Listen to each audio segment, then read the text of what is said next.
Now notice this manuscript is Papyrus 66. И обратите внимание, да, на... Uh-oh. What's this? Oops, I turned it off because... And Papyrus 66 is Gospel of John. Обратите внимание, where is that? It's on slides or... Yes, on the slide.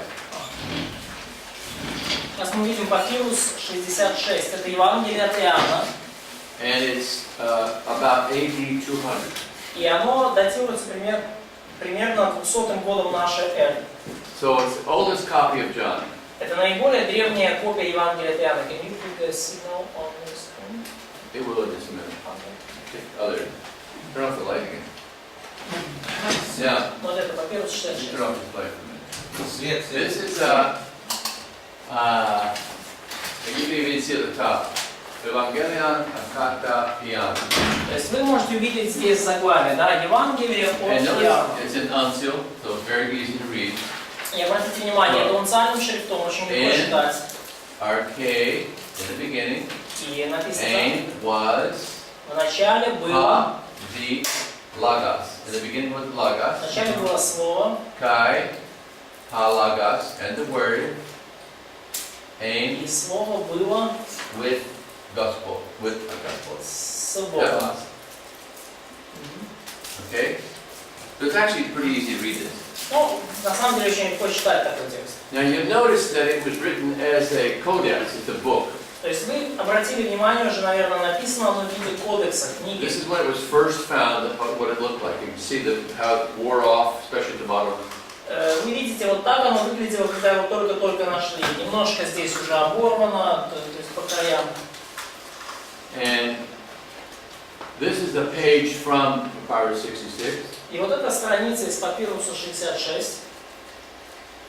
And when they would preserve it, they would take every page off the codex and preserve them in between glass, so that every page would be preserved. И когда они уже сохраняют найденную рукопись ученые, то они каждую страницу отделяют и помещают между двумя стеклами. То есть каждая страница хранится отдельно. Notice a couple things. You can even see it's papyrus because of the fibers. И вы обратите внимание на несколько вещей. Вы можете легко видеть, что это папирус из-за вот этих Look фибровых at the волокон. text. What do you see about this text? Something special. Обратите внимание на текст. Что вы видите, By the особенного way, в you can самом see it. тексте? Here's a corrector. He wrote something here. И, кстати, обратите внимание на пометки корректора. То есть он что-то здесь наверху But написал. what else do you see? Unusual. Several lines here. Что еще вы здесь видите необычного? Некоторые строчки здесь.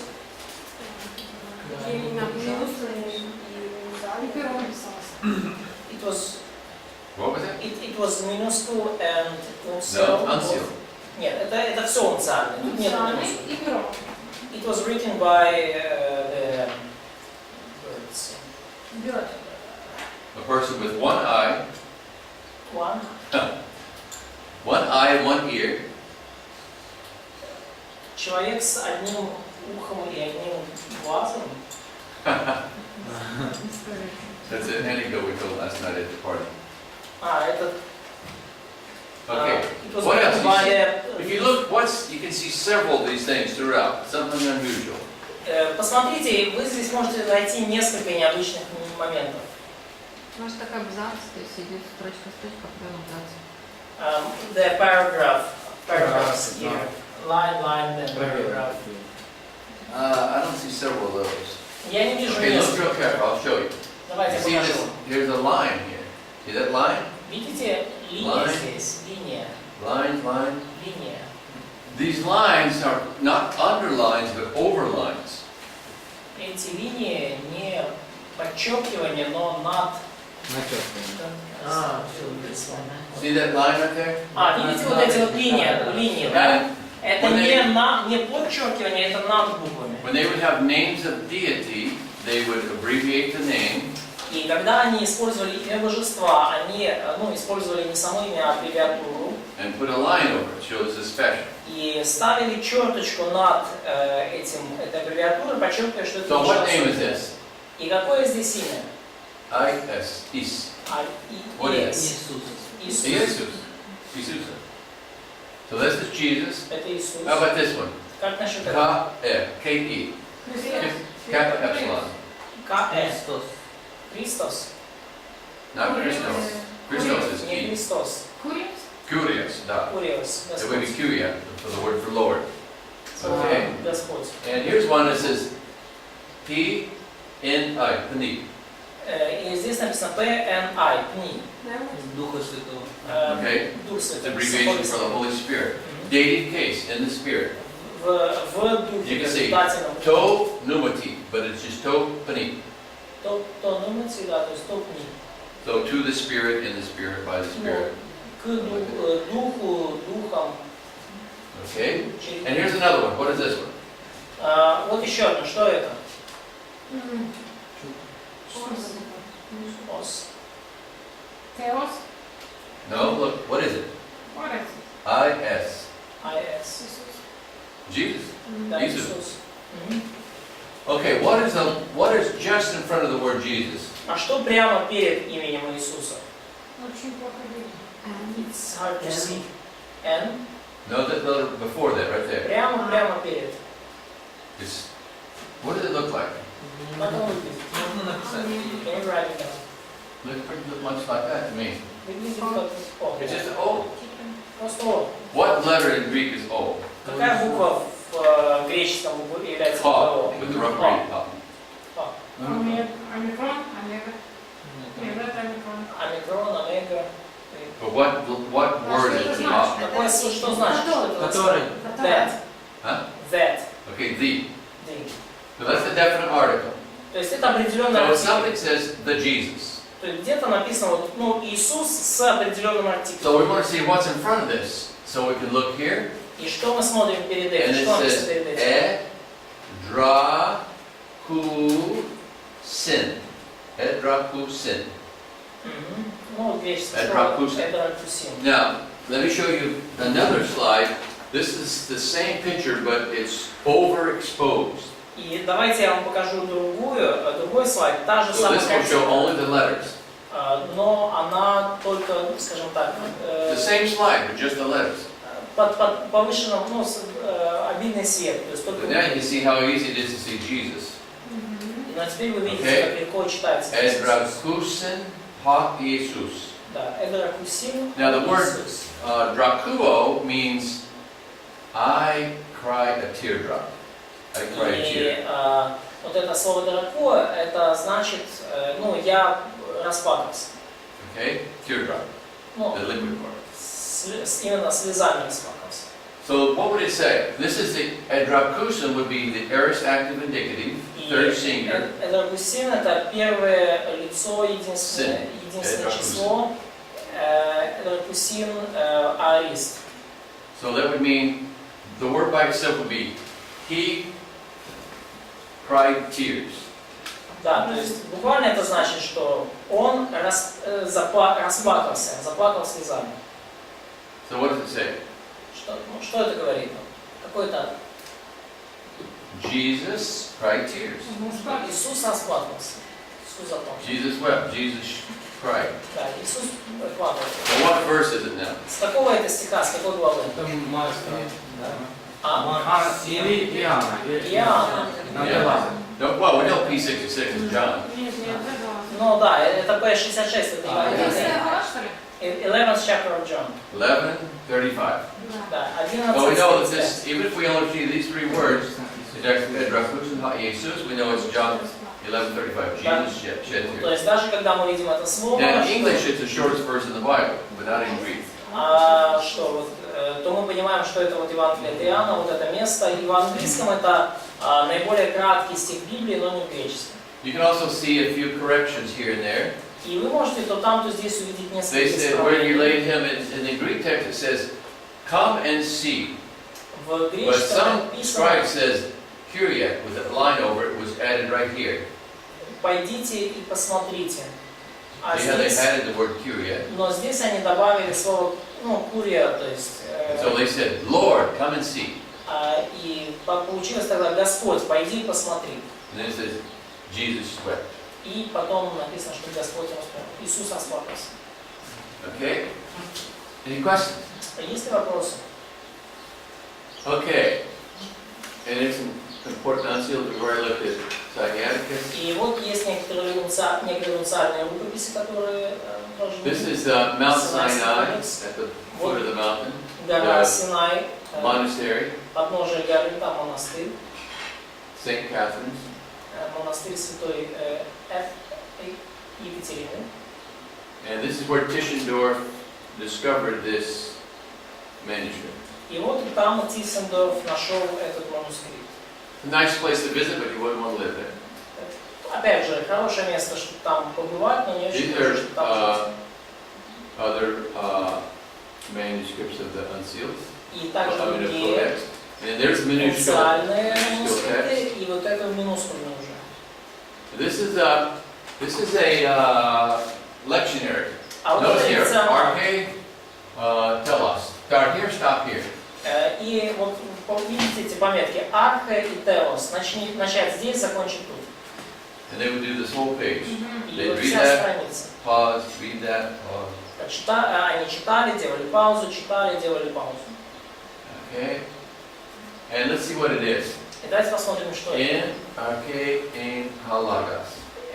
Энархе, энологос. Same text. Вначале было We made слово, letters, so it's easier for us. тот же самый текст, и это просто нам Okay. облегчает задачу. Yeah, we've already seen this page, I think. И мы уже видели эту страницу. Where was it? 34. Yeah, page 34. 34. Страница 34, мы уже видели эти тексты. So we don't need to cover this Да. again. Okay. This is talking about the Old Testament canon. We've been over this. И здесь говорится о каноне Ветхого Завета, мы уже были тут. Okay, that one we haven't had. Maybe we'll have time to get into that. Okay, we'll pick this up in just a moment, but first go back to page 50. Мы до этого доберемся через секунду буквально, но сначала давайте 50-ю страницу откроем. Any questions over anything we've said so far?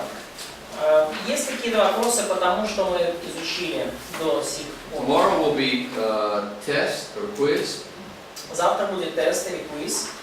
and it's quiz number 4, Квиз номер 4. and it's on the canon and textual manuscripts, textual И он criticism. будет касаться канона и текстуальной критики. А эти апокрифы не будут писаться? So, will we cover apocryphs in this quiz? Yes, like here's one question. What does the word apocrypha mean? Будет один вопрос. Что значит слово апокриф? Here's another example. What is a codex? И еще один вопрос, пример. Да, что такое кодекс? Now, on page 49, Итак, на странице you should 49. especially look this chart over, but especially the last box. Посмотрите, вот, вам нужно в целом знать это содержание этой страницы, но посмотрите особенно внимательно на последний прямоугольник. I will not ask you to copy the box, but I will ask some information from this box. Я не прошу вас, From this я не page. буду просить вас скопировать этот прямоугольник, но я попрошу кое-какую информацию из этого последнего прямоугольника. Okay? I think that's it. 50-я страница? 49-я страница, последний прямоугольник. На тесте будет информация. На тесте будет информация оттуда.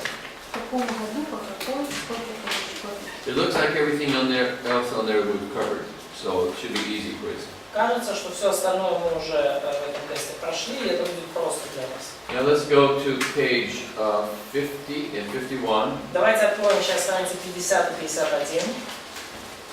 and we'll talk about the strengths and weaknesses of majority text and the Alexandrian И text. поговорим о сильных и слабых сторонах Александрийского текста и текста majority или текста большинства.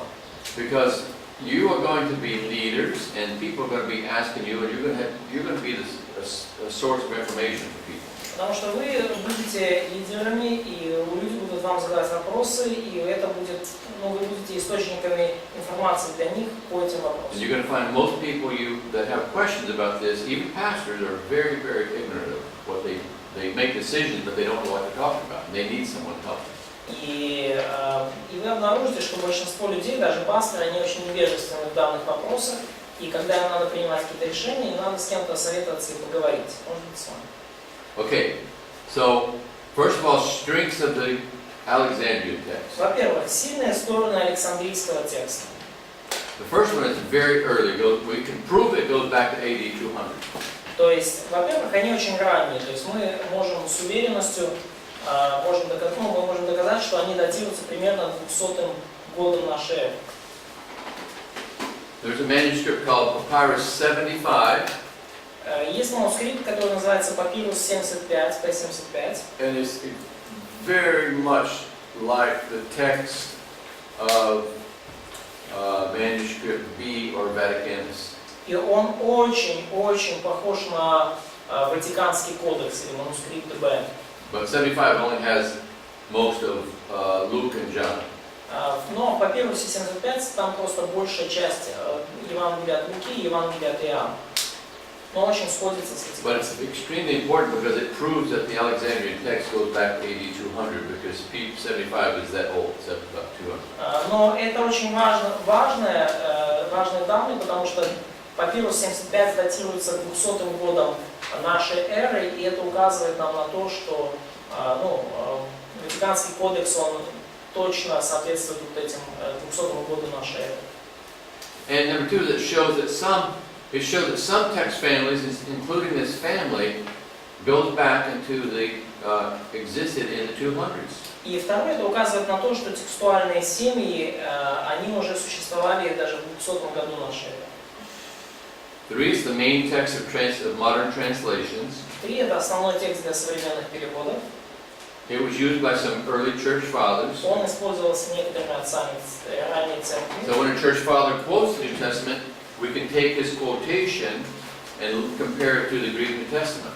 И, например, когда кто-то из отцов церкви цитирует Новый Завет, мы можем взять эту цитату и сравнить ее с греческим Новым Заветом. And if there's a variation in the manuscript, we can see which text he followed. И когда есть какие-то вариации, разночтения в тексте, то мы можем тогда отследить, какому тексту соответствует цитата. Okay?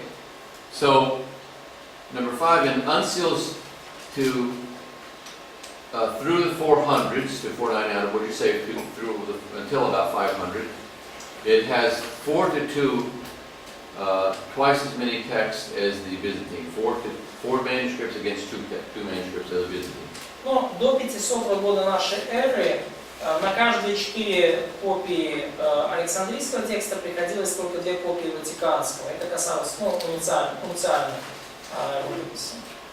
So in other words, in 500 AD, there were 4 manuscripts of Alexandrian texts already known, and there are 4, and only 2 of Byzantine texts. И на 500 году, то есть нам известны 4 рукописи Александрийского текста и только 2 копии Ватиканского текста. Okay. So Византийского текста. That's why, those reasons are why it's considered, showing people think it's the best text. That's some of the reasons. Это вот некоторые причины, по которым люди считают, что этот текст наилучший. Of course, when Westcott and Hort made their text and promoted the Alexandrian text, no one could refute them, so it sounded like the world's best text. И, конечно же, когда Вестхот и Хорт составили этот текст и начали его, так сказать, рекламировать и пропагандировать везде, то их аргументы были настолько сильными, что никто не мог им противостоять. Okay? И все решили, что это самый лучший текст. Now, it has weaknesses. Но Александрийский текст имеет некоторые слабости. The most important manuscripts disagree with each other many times. Во-первых, наиболее важные манускрипты не согласуются между собой много раз. For example, Aleph and B, or Sinaiticus Vaticanus, disagree with each other 3,000 times just in the Gospels. То есть, например, манускрипты А и Б, Синайский Ватиканский кодекс, только в Евангелиях расходятся между собой 3000 раз. Okay? Scholars now recognize too much weight was given to this text. И ученые признают сейчас, что этим текстам уделялось слишком много внимания. For example, in in Mark 16, the last 12 verses, Например, вот в Марка 16 главе, последние 12 there's стихов, 3 Alexandrian manuscripts that don't have it, so it's left out, but 2,000, almost 2,000, round number, do have it. ну, то есть только, ну, эти два, ну, и кодекса, и еще три, ну, и еще один, они не содержат вот этих последних 12 стихов, но в 2000 других манускриптов этот текст есть. Number 3, all 5 Westcott and Hort theories are now disproved. Третий пункт. Сегодня все 5 теорий Весткотта и Хорта отвергнуты. Number 4, it has only 2% of the manuscripts, Номер 4. Эти тексты составляют только 2% известных and текстов. maybe even only 1%. Может быть, даже 1%. Можно вопрос? The question. Yes. Вот эти 5 теорий, это 5 пунктов сильной стороны, которые So, these 5 theories, either these 5 points of strength, for example, in text, or it's different 5. You know, you mentioned 5 theories of Westcott and Hort. Are Yeah, they they... have 5 major arguments for it. So, that these arguments are kind of the same as No. these 5 points? No. Нет, это не те же 5 аргументов, которые... Like one argument would be that there was an official Syrian recension of the text, and that official change of the text developed into that's how the Byzantine text eventually came about. So they proved that this text was censored or Byzantine No, text? they had 5 main arguments. Да, у них One 5. argument was, this is an example, one argument was that there was an official Syrian recension. That means, to make it easy to say, that the religious leaders said, okay, we'll make a text, an official text, and that text turned out to be eventually the Byzantine text. And so everybody believed that's how the Byzantine text came into existence, because Westcott and Hort gave the evidence for it and everybody believed it. But then later, it was proved that there was no Syrian recension. There never was an official text. То есть они, например, утверждали, что как появился византийский текст. Ну, крупные церковные авторитеты сели и решили, что вот мы сейчас вот, выработаем единый официальный текст. И Весткотт и Хорт утверждали, что таким образом появились византийские тексты. Что собралась какая-то группа людей, и они утвердили официальный текст. Но сейчас уже известно, что никогда не было такого собрания. Выдумали что? So they just, where did they get this information? They argued with the current information at the time. Ну, они... And Hort was a brilliant man, and he argued so well that no one could say it was wrong. Они утверждали это, исходя из информации, которая была в их время, и Хорт был настолько убедительным в своих аргументах, что никто не мог его переспорить. Okay. Number 5, it has some conflations, harmonizations, and liturgical changes. Номер 5. Эти тексты содержат объединение, гармонизацию и литургические изменения. There are some biblical problems. Но есть библейские проблемы. It omits names of deity about 200 times. Например, выпускаются божественные имена около 200 раз. Now, there's more than 2,000 names of deity that it does have, but there's about 200 places compared to the majority text where it omits. Ну, то есть более 2000 раз эти божественные имена упоминаются, но тем не менее по сравнению с текстами большинства эти имена упускаются порядка 200 раз.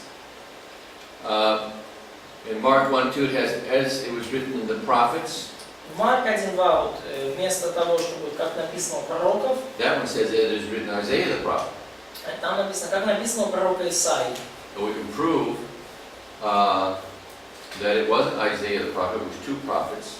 Но мы можем доказать, что цитата, которая там, это не пророк Исаия, это 2 пророка. And number 3, Matthew 1:7 and 1:10, 2 kings are in the genealogy, Asaph and Amos, rather than 2 prophets, Asa and Emma. So they got, by mixing the names up, they got 2 kings in there instead of 2 prophets in it. These are just problems, biblical problems. Это библейские проблемы, да, то есть в Матфея 1:7 и 1:10 2 царя в родословной, то есть, so they put prophets instead of kings. Kings instead of prophets. Они поместили 2 царей вместо 2 пророков. Okay, any questions? Keep in Наоборот, mind, this is just a survey, a Ага. very basic Ну, survey. это очень базовый обзор. So probably it's in text it's prophets instead of kings. Now, in the text, in the genealogy, it lists prophets, and it says Asa and Ammon, the two prophets. But in this text, it gives the names as 2 other people, which is 2 kings rather than 3 prophets. Okay. Они написали пророка вместо царей. So they put prophets instead of kings. So they put the name, they didn't put the word prophets, they put the names as 2 No, kings. Просто Они имена. поставили имена царей. These are not, don't think of Amos, the book of Amos. Да. This is the people in the genealogy of Jesus. Короче говоря, не думайте об Асафе и Амосе как о пророке, потому что там другие Асаф и Амос. Просто да, так как написано, так и есть. Можно еще пару словах по поводу 4-го пункта повторить? Can you... В смысле, 4-й пункт. Что? Еще не дошли? Нет, мы уже пошли. Александрийский текст 2%? Да. И Ну, коротко еще раз по этому поводу сказать. can you comment point 4 about the Alexandrian text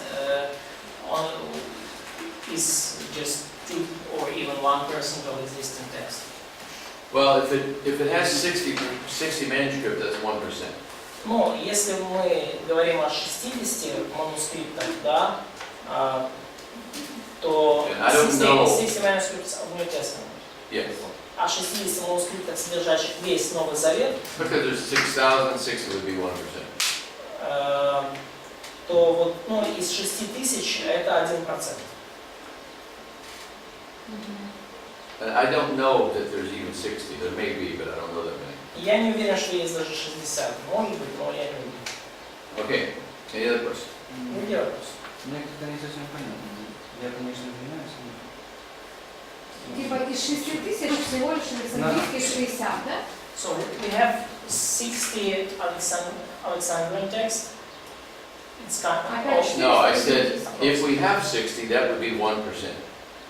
Because there's 6,000, so 60 equals 1%. 120. То есть, подождите, если у нас есть 60 текстов александрийских, то по сравнению со всеми остальными 6000, которые есть, это будет 1%. То есть из 6000 Александрийских всего 1%, а остальное это другие. So the most of the texts are another majority text. Yes. Да, большинство текстов это тексты. Only 1 or 2% are Alexandrian. 1 или 2% может быть. Это тексты александрийские. Okay, let's go to strength of the majority text. Хорошо, переходим к сильным сторонам текста большинства или majority text. First of all, the number, it has 90% of all manuscripts. Во-первых, количество, это 90% всех манускриптов. Okay? Now that doesn't prove anything, but it is a witness, it's a strength. Ну, это само по себе ничего не доказывает, но это все равно, это сильная сторона, это свидетельство. Okay, number 2 is consistency. Второе, это последовательность. Its manuscripts disagree less. То есть там меньше разногласий между рукописями. Now, when you have a lot of manuscripts over a lot of centuries, they should disagree more, but they disagree less. То есть если у вас много рукописей на протяжении многих столетий, между ними должно быть больше расхождений, но по факту их меньше. Okay? Number 3, some majority text readings in the Papyri are just as old as those in the Alexandrian text. Третий пункт. Некоторые рукописи текста большинства такие же древние, как и Александрийский текст. For example, if you look at a manuscript like this one, P66, Например, it dates AD 200, approximately 200. вы смотрите на папирус 66, и он датируется It would be 200 considered годом. an Alexandrian text. И этот текст считается текстом Александрийским. But sometimes when there's variant readings, the readings in the text are Byzantine text. Но иногда в этом тексте встречаются прочтения, которые соответствуют византийскому тексту. So what that means is the whole manuscript may be considered Alexandrian, but it has some of its readings are Byzantine. So the Byzantine text is just as old, the readings are just as old as the Alexandrian readings. Что это значит? Что хотя весь папирус он считается Александрийским, но там есть Византийские прочтения значит, что византийские тексты, они настолько же древние, как и Александрийские. Okay. 4, it has wide geographical distribution around the Mediterranean Sea. 4. Они очень распространены в районе Средиземноморья. Okay, not just in Turkey or Asia Minor in the old days, all around. Не только в Турции или в Малой Азии, но вообще по всему Средиземноморью. Number 6, its existence cannot be explained and must be admitted to the AD 300s.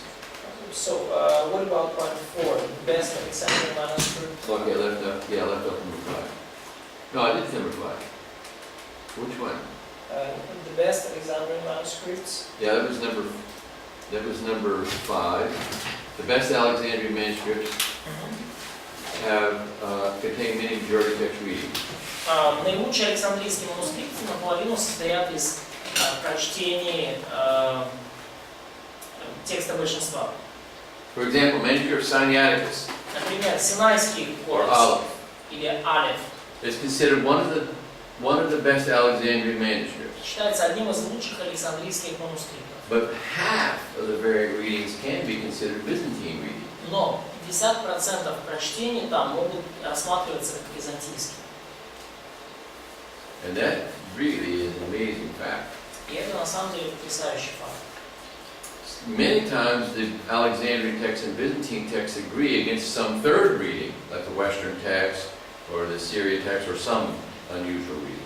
И очень часто Александрийские и византийские тексты сходятся в одном прочтении, и The Alexandrian and majority agree. И они, скажем так, в этом отличаются от каких-то сирийских текстов или других текстов. And when they do, the scholars say it's Alexandrian text because they prefer that text, even though it's equal Byzantine, they call it Alexandrian because they don't like the Byzantine text. И что получается, ученые часто называют эти тексты александрийскими, хотя там много византийских прочтений, но византийские тексты ученым не нравятся. Okay, number 6. Yeah, its existence cannot be explained, it must be admitted to the 300s. Далее, 6. Существование текста большинства не может быть объяснено, но факт, что эти тексты существовали до 300 года нашей эры. No one can explain where the Byzantine text came from. Никто не может объяснить, откуда появились византийские тексты. We can prove that its existence must be at least in the 300s. И мы можем доказать, что они существовали уже как минимум в 300 году нашей эры. If there was a way to prove where it started, then we could say, aha, it's not so old. И если бы можно было как-то доказать, когда они начались, то мы бы сказали, ага, так эти тексты не такие уже древние. Не такие уж, да. Byzantine uncials through the 500s are 2-to-1 over the Alexandrian text, twice as many. Византийские унициальные тексты в 599 году уже соотносятся по отношению к Александрийским как 2 к 1.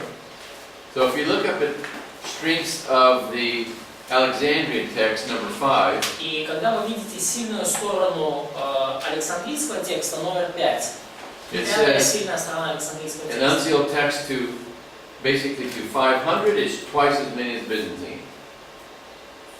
То есть в 500 году нашей эры александрийских текстов было в 2 раза больше, чем византийских. But if you look at this, number 8 or number 7 down here, смотрите 1 century more, that is to 600, then the Byzantine texts are twice as many as Alexandrian.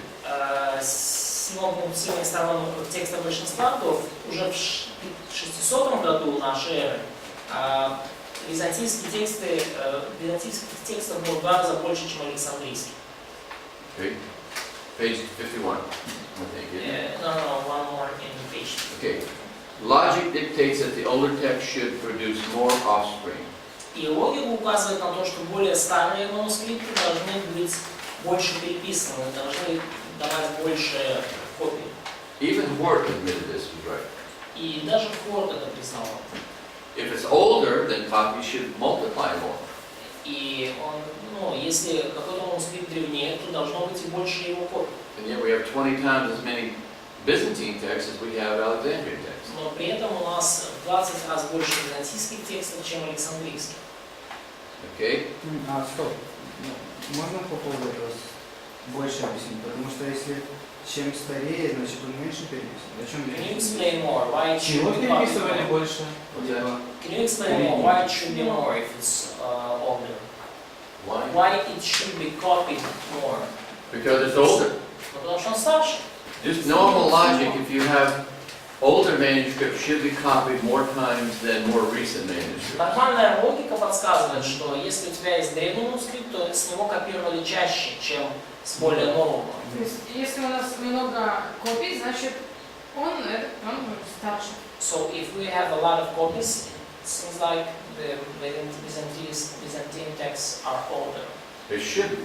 Well, the logic is that the older it is, the more copies there will be. Но логика в том, что чем старше текст, тем больше его копий будет. То есть получается, так как византийских текстов очень много, значит они переписывались более старых манускриптов. So the logic is here is because of we have so many Byzantine copies, it was copied from more old Because the older, oldest sources. because older manuscripts have been around longer, they're copied more often. Но поскольку более древние манускрипты больше находились в обращении, и, соответственно, поэтому с них было сделано больше копий. So even Hort admitted that is good logic, but he said it didn't work that way, but it should have. То есть и даже Хорт признал, что в этом есть определенная логика, что если бы Александрийские тексты были древнее, то их должно было быть больше. Number 9. Девятый пункт. The Byzantine text is from locations where Greek was spoken. Византийские тексты были найдены в грекоязычных районах, где говорили на греческом. So during the manuscript copying period, В период копирования манускриптов, копирования most of the Byzantine text manuscripts were in areas where Greek was the spoken language. Большинство византийских текстов было найдено там, где на греческом языке постоянно говорили. And the other text families weren't like that. А в других текстуальных семьях было по-другому. Yeah, it doesn't prove anything, but it does show it's just one more piece of evidence. Это еще само по себе ничего не доказывает, это просто еще один аргумент в доказательстве. 10. The Byzantine text is from where locations where the New Testament letters were sent.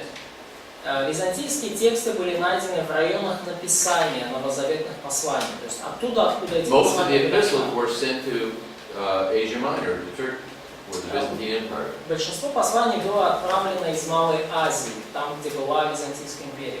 If we had an epistle of Paul to the Kievians, Kivites, Если бы мы, допустим, если у нас было послание Павла к киевлянам, it would be protected and copied carefully. This is ours. то, He sent конечно this to же, us. в Киеве мы бы его защищали, и мы бы его очень внимательно копировали, потому что, ну что, это же послание Павла нам. Number 11. 11. The majority text has clearly been the choice of copiers or scribes for 1,500 years. На протяжении 1500 лет текст большинства был первым выбором переписчиков.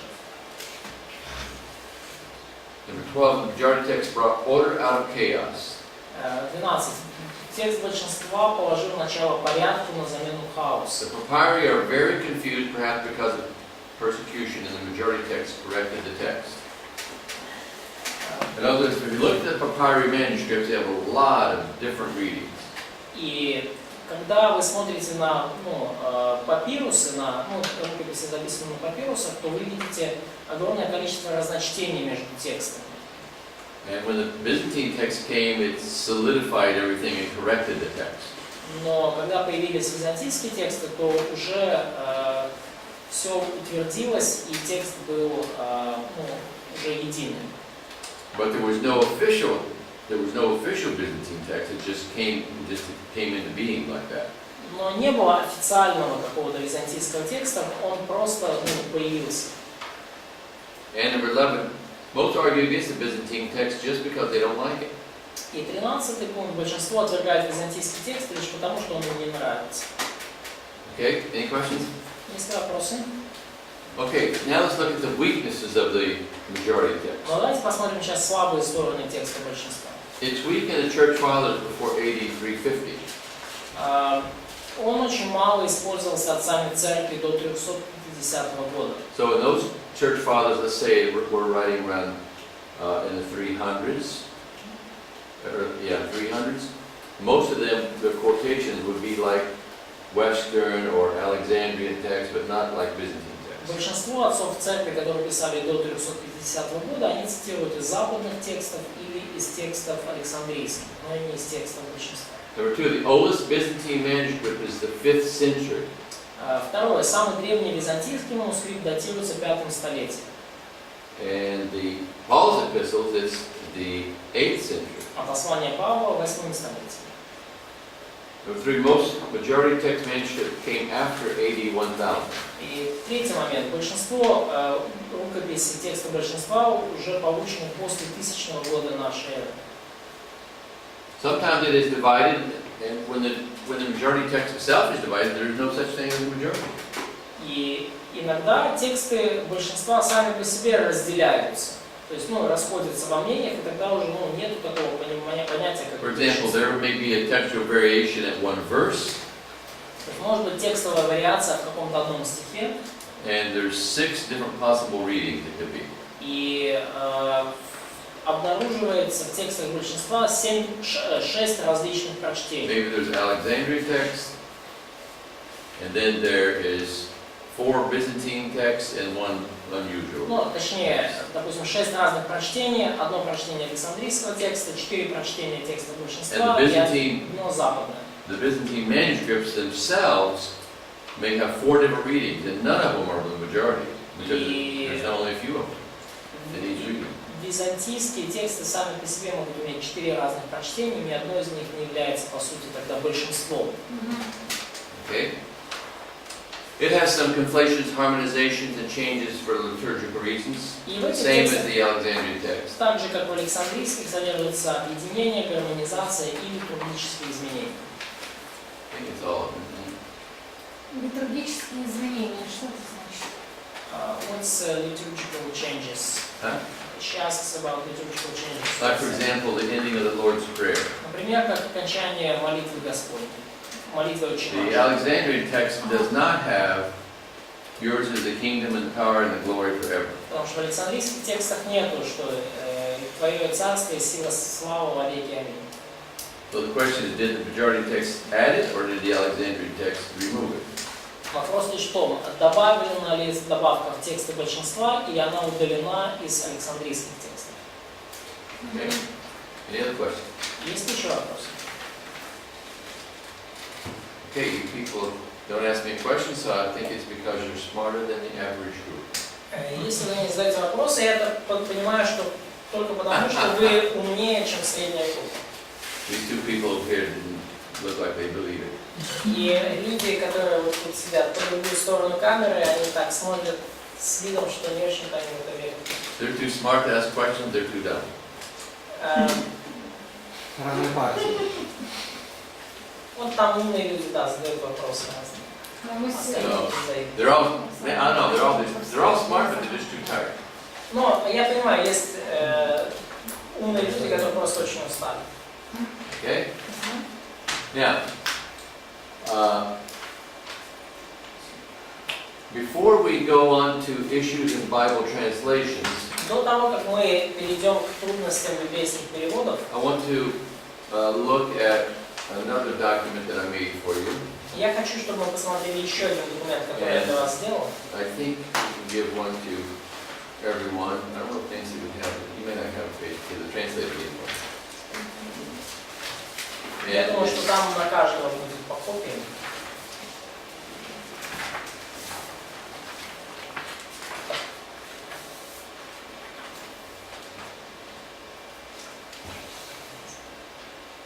should be one, you should get one also. Там должно быть еще на меня одно, да? Yeah.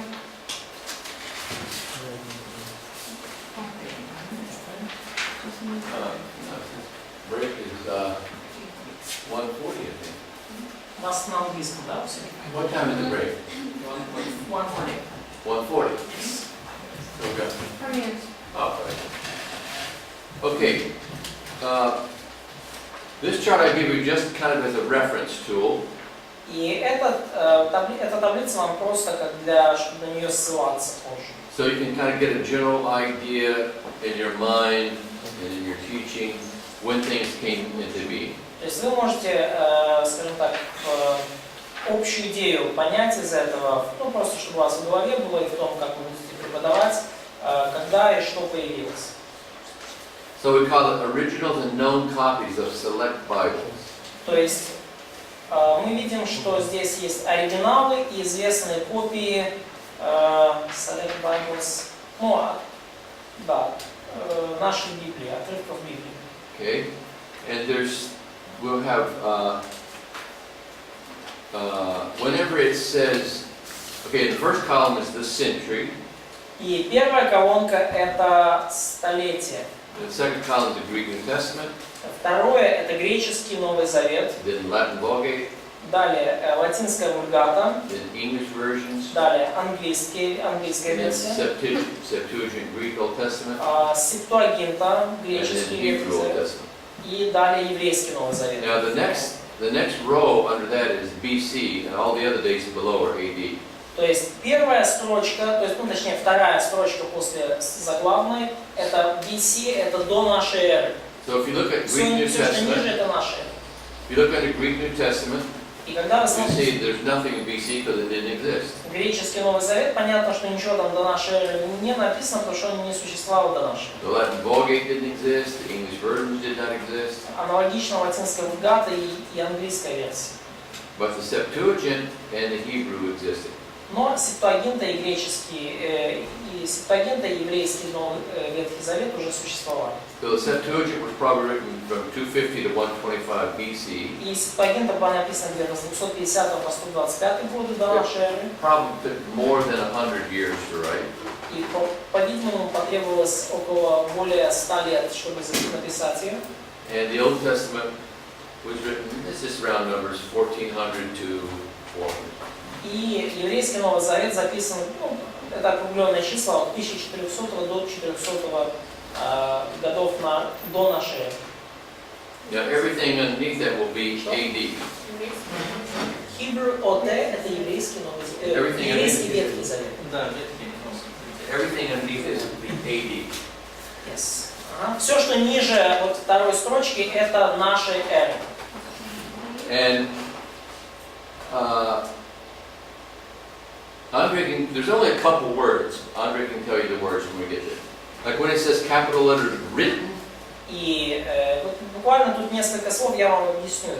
Если слово есть вот английское written большими буквами, That's the date when that document was written. Like New Testament was written 1st century AD. то это значит, что вот это время, когда документ изначально был написан, оригинал. То есть, например, Новый Завет появился там с 50 по 100 годы And you can see the Latin Vulgate was written in the late 300s. И вы видите, что латинская вульгата была написана там в конце 4-го, начале 5-го столетия.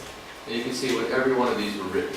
То есть вы можете видеть, когда все эти документы были написаны, то есть были оригиналы. Then the next word is manuscripts. И следующее слово это манускрипты или рукописи. And that shows you when it's written and we have manuscript copies, but we don't have a whole Bible. И это указывает вам на то, когда вот после написания у нас есть рукописные копии, но не вся Библия или ну, не весь этот текст целиком. So for the Greek New Testament, it was written in the 100s. Например, греческий Новый Завет, он написан в 100-х годах, ну до 100-го года, в 1-м столетии. In the 200s, we have manuscripts only. И в 200-х годах, во 2-м столетии у нас только рукописи, But no complete New Testament. но нету Нового Завета целиком. But in the 300s, we have complete New Testament. Но уже в 300-х годах у нас появляется Новый Завет на греческом целиком. And of course, it was complete all the way down till the 1500s, and it was printed. И, конечно же, он у нас есть целиком, вплоть до 1500 года, когда он напечатан. Okay, everybody understand that? Все понимают это. Printed напечатан. Complete целиком. Манускрипту рукопись. Written, но изначально написан оригинал. Okay? In the Latin Vulgate, same thing. С латинской вульгатой то же самое. And it was written in there's manuscripts all the way down until the 1400s it was printed. Написано и есть полные manuscripts or complete versions. Well, you can see there it was written in 300s, and you have manuscripts. I mean, it was actually complete right away. We have the oldest manuscript we have complete. Да, то есть вы видите с латинской вульгаты, что она написана и с самого начала она у нас представлена целиком, вплоть до 1400 года, когда она была напечатана. Okay, and it was printed in the 1400s, so it was printed the century before the Greek New Testament was printed. То есть латинская вульгата была напечатана в 1400-х годах, то есть где-то за столетием раньше, чем греческий Новый Завет. Now, who was the one that invented this printing? Кстати, кто изобрел печатный станок? Johann Иоганн Gutenberg. Гутенберг. Это будет в тесте? Will we have it in test? Maybe. Может быть. А в каком He году? invented it approximately 1453. Он приблизительно изобрел печатный станок в 1453 году. And right away he printed a book. The first book was the Latin Vulgate Bible.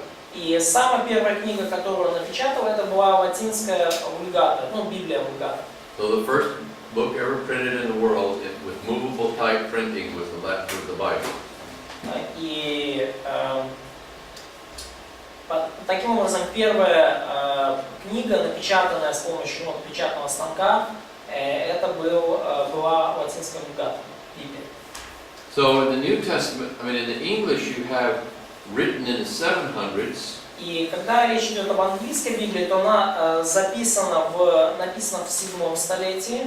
But we only have manuscripts until the 1300s.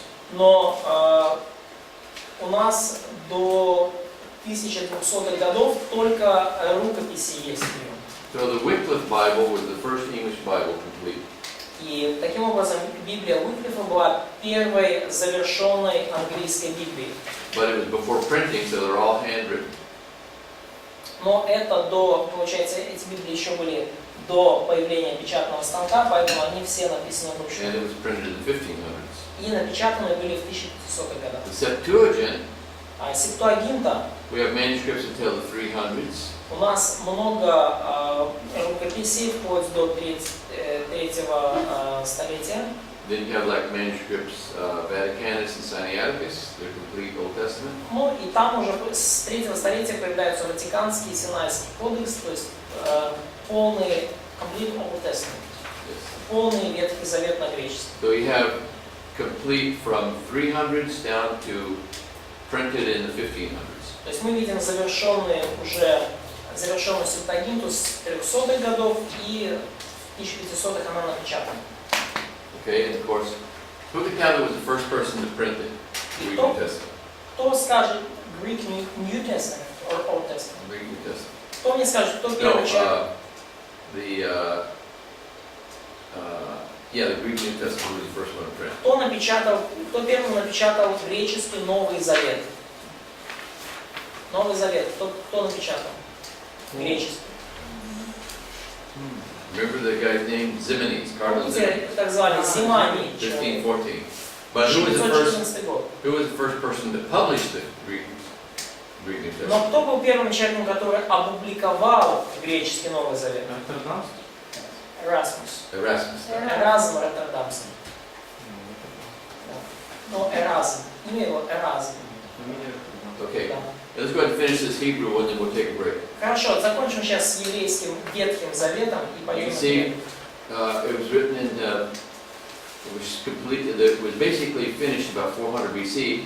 Ну, написан, то есть, ну, именно оригинал был в 400 году до нашей эры, он был завершен. And we have manuscripts down to the 900s it was complete. И у нас есть рукописи вплоть до 900-х годов, когда у нас появляется первое полное издание. Oldest complete Hebrew Bible known is in the 900s.